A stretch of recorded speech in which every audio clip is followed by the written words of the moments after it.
আগস্টের কয়েকদিন আগে শুধু একটা দলকে নিষিদ্ধ করেছিল, জানেন না আপনারা? ইসলামী দল আরো ছিল না, 53টা ইসলামী দল আছে, 53টা। এর মধ্যে একটা ইসলামী দলকে, একটা দলকে তারা নিষিদ্ধ করেছে, কোন ইসলামী দল নিষিদ্ধ করে নাই। সাধারণ মানুষ হক না চিনলেও বাতিল কিন্তু ঠিকই হককে চেনে মোকাবেলা করার জন্য। অঙ্ক বুঝে নেন, হকের ডিলারশিপ নিয়ে বসে আছে কিছু, আছে না? আমি হক, আছে না এরকম? আছে না? আমার দরবার হক দরবার, হকের ডিলারশিপ নিয়ে বসে আছে। হক কোনটা? ময়দানে আসো, ঠিক কিনা?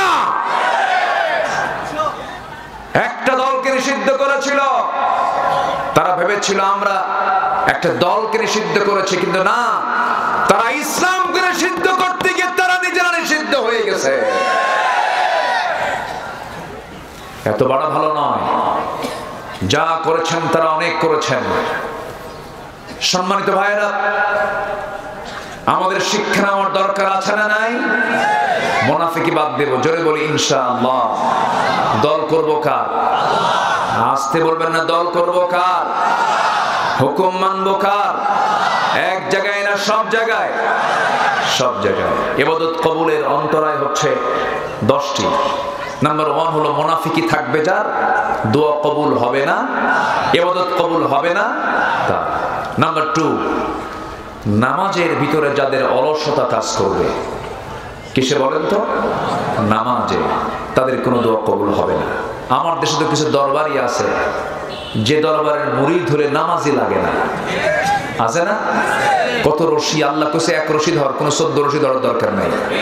এই রশি আছে না নাই? আল্লাহ সব রশি বাদ দিয়ে কয় রশি ধরতে বলেছেন? ওয়াতাসিমু বিহাবলিল্লাহি জামিআ, এক রশি ধরো।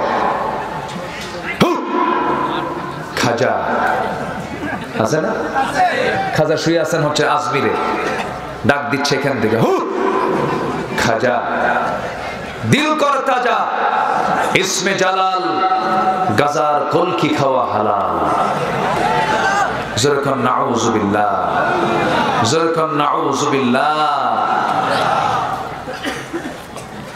পানির তলে মোমবাতি বাবা বাতাসে নেভে না, বাবার নামে হালকা দিলে ওযু গোসল লাগে না। মোল্লা মুন্সি নামাজ পড়ে মারেফত তো বোঝে না, বাবার নামে হালকা দিলে সতর ঢাকন লাগে না। এই কোন বদমাইশ এগুলো!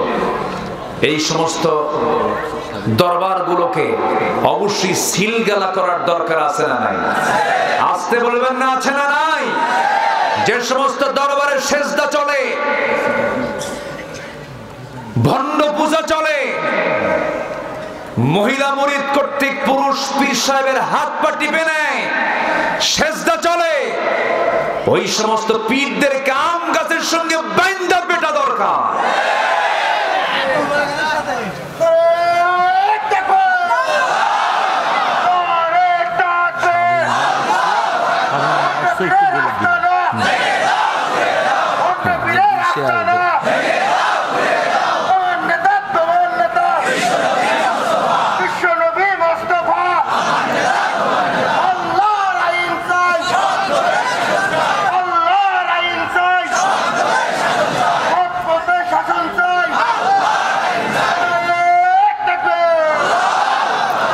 সম্মানিত ভাইয়েরা, আল্লাহর কসম করে বলি, আমি পীর সাহেবকে অপছন্দ করি না, পীর মহাব্বত করি। অবশ্যই পীর শাহজালাল ছিলেন, শাহপরান ছিলেন, শাহ মাকদুম ছিলেন, মাইসার বালখি ছিলেন, খাজা মঈনুদ্দিন চিশতি রাহমাতুল্লাহ আলাইহি ছিলেন, কোনো সন্দেহ নাই। কিন্তু যে দরবার থেকে ইকামতে দ্বীনের কথা আসে না, যে দরবার থেকে আলেমদের বিরুদ্ধে বাজে কথা বলা হয়, যে দরবারে শিরকের প্রথা চালু করা হয়, কবর পূজা করা হয়, ওদের সাথে আমাদের দূরতম সম্পর্ক রাখা যাবে না। ওরা সব ঈমান ছিনতাইকারী। কি ছিনতাইকারী? ঈমান ছিনতাইকারী। ওদের পাশে আমরা যাব না। জোরে বলি ইনশাআল্লাহ। নামাজ হবে কয় ওয়াক্ত? আজকের মাহফিলের যিনি বরেণ্য মহামান্য, যিনি আজকের এই প্রোগ্রামের যিনি অতিথি, যার দেহের মধ্যে আল্লামা সাইদির রক্ত প্রবাহমান, আমার প্রিয় ভাই শ্রদ্ধাভাজন ভাই শামীম বিন সাইদি, তিনি কিছুক্ষণের মধ্যেই মাহফিলে ঢুকে পড়বেন। জোরে বলি ইনশাআল্লাহ। তিনি আসতেছেন, তিনি আসবেন, কোনো চিন্তা নেই। আমি খুব দ্রুতই, এর আগেই আমি আমার পয়েন্টগুলো শেষ করার চেষ্টা করছি। সম্মানিত ভাইরা, সম্মানিত বন্ধুগণ, নাম্বার 2 হচ্ছে নামাজের মধ্যে যদি কেউ অলসতা নিয়ে আসে, আল্লাহ তার দোয়া কবুল করে না। অলসতা মানে নামাজ দুটো একসঙ্গে লাগায় অথবা বাদ দিয়ে দেয়। নামাজের ক্ষেত্রে সে ওয়াইদা কামু কুসালা, হেলে ধুলে নামাজ পড়ে, এমন নামাজে আছে না নাই বলেন তো? আল্লাহ রাব্বুল আলামিন বলেন, ফাওয়াইলুল লিল মুসাল্লিন আল্লাযীনা হুম আন সালাতিহিম সাহুন আল্লাযীনা হুম ইউরাউনা ওয়া ইয়ামনাউনাল মাউন। ওই সমস্ত বান্দার জন্য ওই সমস্ত বান্দার জন্য ধ্বংস যারা অবহেলা করে নামাজ পড়ে, লোক দেখানো নামাজ পড়ে, ওই সমস্ত বান্দার জন্য আল্লাহ রাব্বুল আলামিন ধ্বংস চেয়েছেন। জান্নাত তারা পাবে না, তাদের কোন ইবাদত আল্লাহর দরবারে মঞ্জুর হবে না। নাম্বার 3 হলো আল্লাহ এবং রাসূলের চরম অবাধ্যতা এবং সীমালঙ্ঘন যারা করবে, আল্লাহ পাক তাদের কোন ইবাদত কবুল করবেন না, কোন দোয়া কবুল করবেন না। আল্লাহ রাব্বুল আলামিন বলছেন, ওয়া মান ইয়াসিল্লাহা ওয়া রাসূলাহু ওয়া ইয়াতাআদ্দা হুদুদাহু ইউদখিলহু নারান খালিদান ফিহা ওয়া লাহু আযাবুন মুহিন। জোরে বলুন আল্লাহু আকবার। আল্লাহ এবং রাসূলের সঙ্গে যারা নাফরমানি করবে এবং সীমারেখা যারা লঙ্ঘন করবে, আল্লাহ রাব্বুল আলামিন বলছেন আমি তাদেরকে চিরস্থায়ী জাহান্নামের মধ্যে আমি তাদেরকে ঢুকায় ছাড়বো এবং তাদের জন্য রয়েছে অপমানজনক যন্ত্রণাদায়ক শাস্তি। সূরা নিসা ভার্স নাম্বার 14, 14 নম্বর আয়াত। নাম্বার 4 হলো ওই সমস্ত বান্দার কোন ইবাদত আল্লাহর দরবারে মঞ্জুর হবে না যারা আল্লাহর সঙ্গে শিরিক করবে। আল্লাহ রাব্বুল আলামিন বান্দাকে সুস্পষ্ট ভাষায় জানায় দিচ্ছেন, ইন্নাল্লাহা লা ইয়াগফিরু আন ইউশরাকা বিহি ওয়া ইয়াগফিরু মা দুনা যালিকা লিমান ইয়াশা ওয়া মান ইউশরিক বিল্লাহি ফাকাদ দাল্লা দালালান বাঈদা। সূরা নিসা 116 নম্বর আয়াতে মহান রব্বুল আলামিন জানিয়ে দিলেন আল্লাহ তাআলা বান্দার জীবনের সকল গুনাহ maaf করে দিবেন, কিন্তু আল্লাহর ওয়াদা শিরকের গুনাহ কখনো maaf করবেন না। আল্লাহ আরেক জায়গায় আরো কড়া শব্দ দিয়ে তিনি বলছেন, ওয়া মান ইউশরিক বিল্লাহি ফাকাদ হারামা আল্লাহু আলাইহিল জান্নাহ। যে ব্যক্তি শিরক করবে তার জন্য জান্নাতটা হারাম হয়ে যাবে। যে ব্যক্তি শিরকের কাছে যাবে তার জন্য জান্নাতটা বাজেয়াপ্ত হয়ে যাবে। এজন্য শিরকের কাছে যাওয়া যাবে না। সবচেয়ে বড় শিরক হলো যে বান্দা আল্লাহর আইনকে বিশ্বাস না করে দুনিয়ার আইনকে বিশ্বাস করে নেয়। যারা আল্লাহর আইনকে জমিনের প্রতিষ্ঠা না করে যারা বান্দার তৈরি করা আইনকে যারা প্রতিষ্ঠা করার জন্য চেষ্টা চালায়, তারা হচ্ছে সবচেয়ে বড় মুশরিক। এই মুশরিক এই গ্রুপটা আমার দেশে আছে না নাই বলে? আসতে বলবেন না আছে না নাই? আমার দেশের অধিকাংশ হলো মুসলমান, কিন্তু আমার দেশে আল্লাহর আইন চলে না, বান্দার আইন চলে। কার আইন চলে বলেন? বান্দার আইন চলে। আমার দেশে চুরির বিধান নাই, আমার দেশে ডাকাতের বিধান নাই, আমার দেশে সুদের বিধান চালু আছে, জেনার বিধান চালু আছে। আমার দেশে মদের বোতল আছে না নাই বলেন? মদের দোকান নাটোর জেলায় মনে হয় নাই, এবং মদের কাস্টমার বুঝি নাটোর জেলায় নাই। অবশ্যই আছে। এই সমস্ত মদের বিরুদ্ধে, জেনার বিরুদ্ধে, বেশ্যাবৃত্তির বিরুদ্ধে, সুদের বিরুদ্ধে হাজার বছর ধরে আপনি ওয়াজ করেন, এগুলো বন্ধ হবে না যতক্ষণ না পর্যন্ত এই আইনগুলোকে, যতক্ষণ না পর্যন্ত রাষ্ট্রীয় জীবনে বাস্তবায়ন না করা হবে। এই জমিনে যারা আল্লাহর আইন চায় তাদেরকে 16 বছর ধরে গালি দেওয়া হয়েছে যুদ্ধাপরাধী, মৌলবাদী, সন্ত্রাসী, জঙ্গিবাদী, রাজাকার। ঠিক কিনা? অনেক গালিগালাজ তারা দিয়েছে। সব গালিগুলো আমরা মাথা পেতে মেনে নিয়েছি। আমাদের সেই দিনের সান্ত্বনা আসবে, আমরা সেদিন প্রশান্ত চিত্তে থাকব, যেই দিন দেখতে পাবো এই সবুজ ভূখণ্ডে আল্লাহর দ্বীন কায়েম হয়ে গেছে। এই জমিন আল্লাহর দ্বীন কায়েম হোক। সবাইকে আপনারা চান? সবাইকে আপনারা চান? এই দিনকে এমনি এমনি কায়েম হবে? এর জন্য দুটো জিনিস দরকার, একটা হচ্ছে জান, আর একটা কি? মাল। সবাইকে দিতে রাজি আছেন? সবাইকে দিতে রাজি আছেন? রাজি আছেন কারা কারা? হাত উঁচু করে দেখান মুসলমান।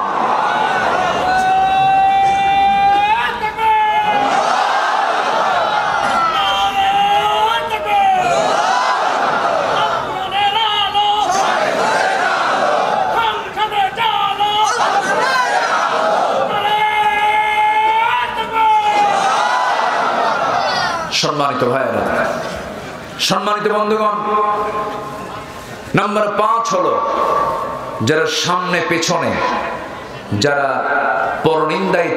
পরনিন্দা চর্চায় যারা ব্যস্ত থাকে, তাদের কোনো ইবাদত আল্লাহর দরবারে মঞ্জুর হবে না। একটু জিকির করি লা ইলাহা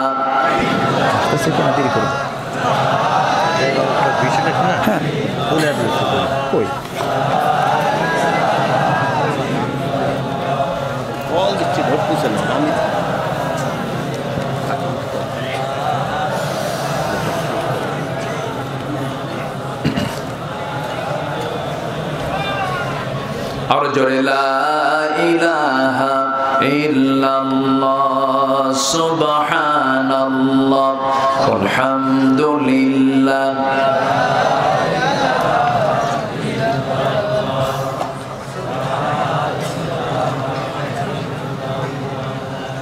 আসমানে আল্লাহ জমিনে আল্লাহ, আসমানে আল্লাহ জমিনে আল্লাহ, হায়াতে আল্লাহ মৌতে আল্লাহ, লা ইলাহা, আর জোরে লা ইলাহা ইল্লাল্লাহ সুবহানাল্লাহ ওয়ালহামদুলিল্লাহ, লা ইলাহা,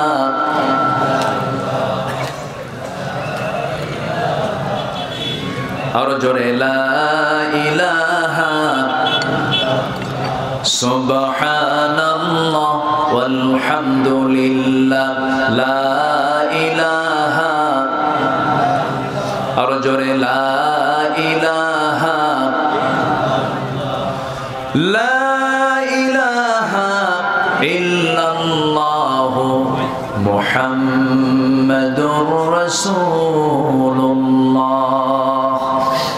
আল্লাহর দরবারে ইবাদত কবুল হওয়ার পেছনে যে অন্তরায়গুলো আছে, ইবাদত কবুল হবে না যে অপরাধগুলো থাকলে, তার একটা তালিকা আমি আপনাদের সামনে উপস্থাপন করার চেষ্টা করছি। 4টা হয়েছে, 5ম নাম্বার আমি গিয়েছি। নাম্বার 1, যারা মুনাফিকি করবে। কি করবে? মুনাফিকি। নাম্বার 2, যারা নামাজে কি করবে? অলসতা করবে। সবাই কি নামাজ পড়তে রাজি আছি? 5 ওয়াক্ত নামাজ পড়তে রাজি আছেন? কার একটু হাত তুলে দেখান তো দেখি। জোরে বলি ইয়া আল্লাহ, ইয়া আল্লাহ। আমাদেরকে 5 ওয়াক্ত সালাত আদায় করার তৌফিক তুমি আল্লাহ দিয়ে দাও। জোরে বলি আমিন, আরো জোরে আমিন। সবার বাড়িতে মা বোন আছে না নাই? নামাজ কি সবাই পড়ে? মা বোন নামাজ পড়ে? সবাই পড়ে না। তাদের জন্য নামাজ মাসের একটা সময় মাফ হয়ে যায়। আল্লাহ তাদেরকে নামাজ পড়তে মানা করে দিয়েছেন একটা নির্দিষ্ট সময় পর্যন্ত, মাসে 3 থেকে 10 দিন পর্যন্ত।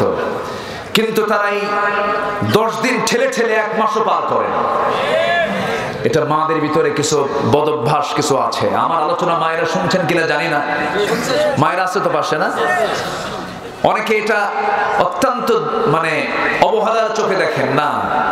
আপনি যখন সুস্থ হয়ে উঠবেন, সুস্থ হওয়ার পরে আপনি আপনার জন্য নামাজ একটা ফরজ হুকুম, কোন ক্ষেত্রেই এটা লঙ্ঘন করার কোন সুযোগ নাই। তুমি এই এলাকার মা বোনদেরকে 5 ওয়াক্ত নামাজি হওয়ার তৌফিক তুমি আল্লাহ দিয়ে দাও। 5 ওয়াক্ত নামাজ আদায় করার তৌফিক তুমি আল্লাহ দিয়ে দাও। এরপর আমার মা বোন পর্দার বিষয়টা একটু বিশেষ করে একটু খেয়াল করার চেষ্টা করবেন। আর পুরুষ ভাইদেরকে বলি, কিছু পুরুষও আছে সমস্যা, বউ পর্দায় থাকুক স্বামী চায় না, এমন কিছু বদমার্কা স্বামী আছে না নাই? কিছু মহিলা চায় আমি পর্দায় থাকি, কিন্তু স্বামী চায় না। স্বামী কি করে জানেন? স্বামী তার বউটাকে যদি সুন্দর হয় দেখানোর জন্য পাগল হয়ে যায়, পরপুরুষকে দেখানোর জন্য অস্থির হয়ে যায়, হুন্ডায় তুলে, কোথায় তোলে? তো পিছনের সিটে উঠায়। এখনকার হুন্ডা তো আবার পিছনের সিটগুলো হচ্ছে 3 তলা, আর ড্রাইভিং সিট হলো আন্ডারগ্রাউন্ড,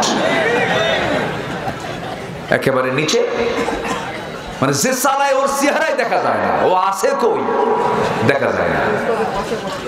কিন্তু 3 তলার উপরে বউটাকে বসায় দিয়া হুন্ডা খান দিল টান, একদম দাসুরিয়ার মোড় থেকে নিয়ে এক টান দিল।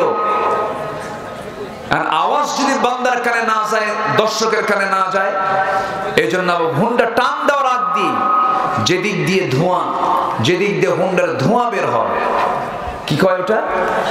সাইলেন্সার। ওটা করে কি? খুলে ফেলে। খুললে তখন আর হুন্ডার আওয়াজ থাকে না, তখন হয় হেলিকপ্টারের আওয়াজ। দিল একখান টান দাসুরিয়া থেকে মুলাডুলি হয়ে কয়েন বাজার দিয়ে বনপাড়ার মোড় পর্যন্ত এমন টান দিল, জাতি তাকাবা না, তুমি যাবা কোথায়? হেলিকপ্টার দেখা দিল। অসভ্য বেকুব মার্কে এরকম কিছু স্বামী আছে না? নয় আছে না, এগুলো করা যাবে না। প্রত্যেকটা বাড়িতে পর্দা নিশ্চিত করতে হবে, পর্দার ব্যাপারে সচেতন হতে হবে। আমার নবীজি পর্দার ব্যাপারে খুব সচেতন ছিলেন। আম্মা জান আয়েশা সিদ্দিকা রাদিয়াল্লাহু তাআলা আনহা, তিনি আমার নবীর পিছনে দাঁড়ানো দরজা, আমার রাসূল বললেন, এক সাহাবী আমার সঙ্গে দেখা করার জন্য আসতেছে, তুমি ভিতরে চলে যাও। কেন? আমি এখন যাব কেন? যে সাহাবী আপনার সঙ্গে দেখা করতে আসে তারই তো চোখ নাই। রাসূল বললেন, তার না হয় চোখ নাই, তোমার কি চোখ নাই? আল্লাহু আকবার বলেন। এজন্য আমরা পর্দার ব্যাপারে সতর্ক থাকবো, জোরে বলি ইনশাআল্লাহ।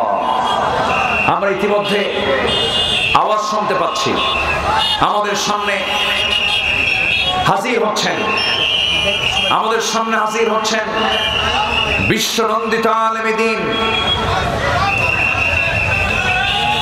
জামানার মুজাদ্দিদ, কিংবদন্তি শহীদ আল্লামা দিলওয়ার হোসেন সাইদ রাহিমাহুল্লাহ সুযোগ্য সন্তান, প্রথিতযশা, খ্যাতনামা রাজনীতিবিদ, আমার প্রাণ প্রিয় ভাই, শ্রদ্ধাভাজন ভাই জনাব শামীম বিন সাঈদী হাফিজাহুল্লাহ। আমরা তাকে বরণ করে নিচ্ছি। তিনি আমাদের মাঝে উপস্থিত হয়েছেন, যথারীতি আমার পরে তিনি কথা বলবেন। আল্লাহ তাআলা আমার ভাইদের সকল খেদমতকে আল্লাহ তাআলা কবুল করুন, জোরে বলি আমিন।